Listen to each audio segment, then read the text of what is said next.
मित्रों, महाभारत काल का एक महान योद्धा कर्ण, जिसके पास था विजय धनुष। मित्रों, कर्ण का विजय धनुष साधारण धनुष नहीं था, वह दिव्य धनुष था।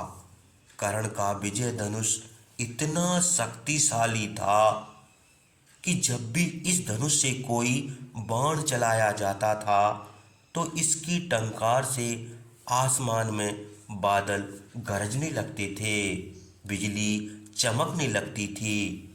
यहाँ तक कि इसकी टंकार से धरती भी हिल जाती थी। इस धनुष से जो तीव्र रोशनी निकलती थी, उसके तेज से शत्रु सेना अंधी तक हो जाती थी। कोई साधारण व्यक्ति तो इस धनुष को उठा ही नहीं सकता था। विजय धनुष की प्रत्यंचा को किसी तरह काटा नहीं जा सकता था। विजय धनुष से अगर कोई बाण चलाया जाता था तो उस बाण की गति कई गुना बढ़ जाती थी, क्योंकि इस धनुष को देव मंत्र से अभिमंत्रित किया जाता था।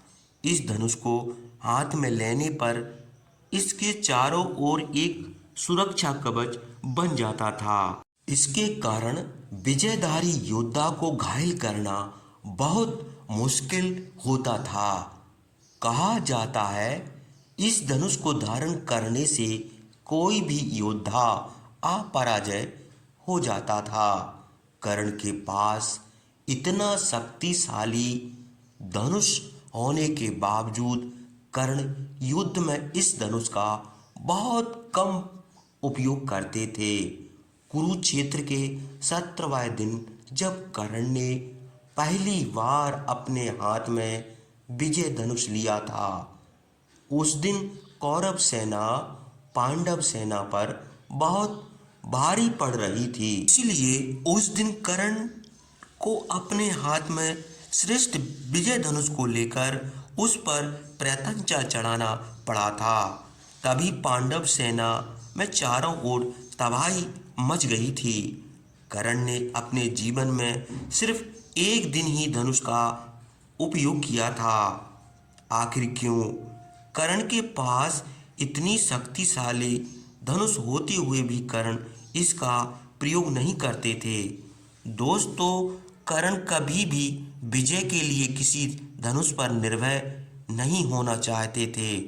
उनको अपने धनुर्विद्या पर विश्वास था। उनको अपने गुरु परशुराम की शिक्षा पर आस्था थी। इसलिए कर्ण दिव्य अस्त्रों का बहुत कम प्रयोग करते थे।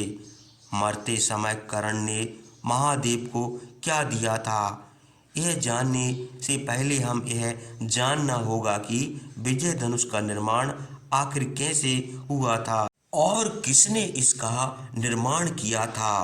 पुराणों के अनुसार देवादिदेव महादेव के क्रोध अग्नि से विजय धनुष की उत्पत्ति हुई थी।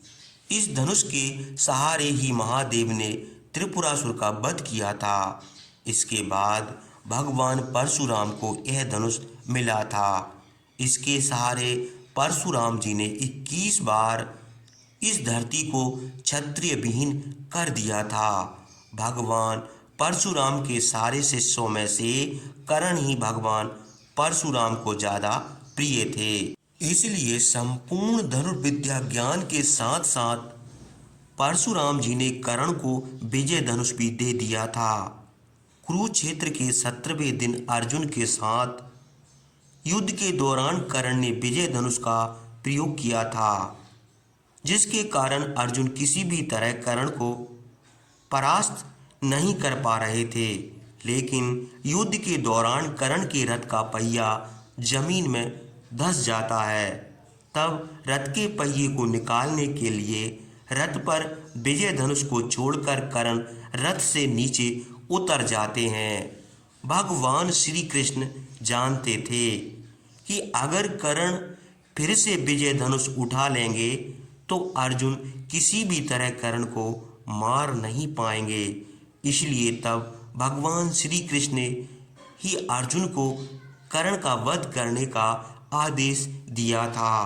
तब अर्जुन ने अपने अंजलि नामक बाण से कर्ण को धराशायी कर दिया था।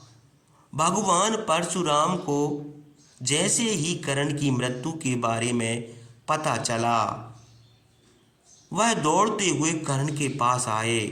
भगवान परशुराम को देखते ही कर्ण ने हाथ जोड़कर उन्हें प्रणाम किया।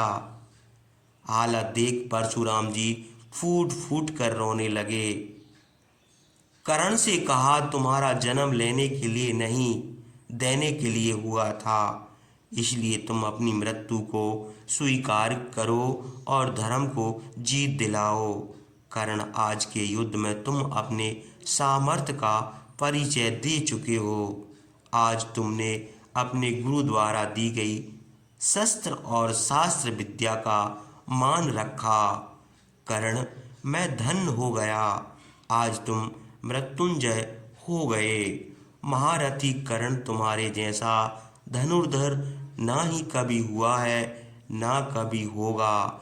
इसके बाद भगवान परशुराम ने कहा, पुत्र महादेव से ही तुम्हारे दिव्य विजय धनुष की उत्पत्ति हुई थी, इसलिए तुम अपने विजय धनुष को महादेव के चरणों में स्थापित कर दो, नहीं तो कलयुग में तुम्हारे इस महान धनुष का दुरुपयोग हो जाएगा। तब कर्ण ने जल्दी से महादेव का स्मरण किया। महादेव के आते ही कर्ण ने अपने विजय धनुष को महादेव के चरणों में स्थापित कर दिया। कर्ण को ऐसा करते देख भगवान महादेव कर्ण को आशीर्वाद देकर कहते हैं, दानवीर कर्ण, तुम्हारा नाम और कीर्ति इस धरती पर सदा अमर रहेगी। मरते समय महादेव को कर्ण ने अपना विजय धनुष लौटा दिया था। दोस्तों, वैसे तो कर्ण को सूत पुत्र कहा जाता था, लेकिन वह पांडवों की माता कुंती के पुत्र थे। कर्ण महान योद्धा होने के साथ साथ एक महान दानवीर भी थे, जिन्होंने अपने प्राणों के समान कवच कुंडल को भी दान कर दिया था। और तो और मरते समय कर्ण ने भगवान श्री कृष्ण को अपने स्वर्ण दांत का भी दान कर दिया था। तो यह थी कर्ण के विजय धनुष की पूरी कहानी। तो दोस्तों, आपको हमारी प्रस्तुति कैसी लगी होगी? आशा करते हैं आपको हमारी प्रस्तुति अच्छी लगी होगी। अगर यह प्रस्तुति आपको पसंद आई हो तो हमारे चैनल को सब्सक्राइब कर दीजिए और वीडियो को लाइक एवं शेयर भी कर दीजिए। तो आप सभी को जय जय श्री कृष्ण, जय जय श्री कृष्ण।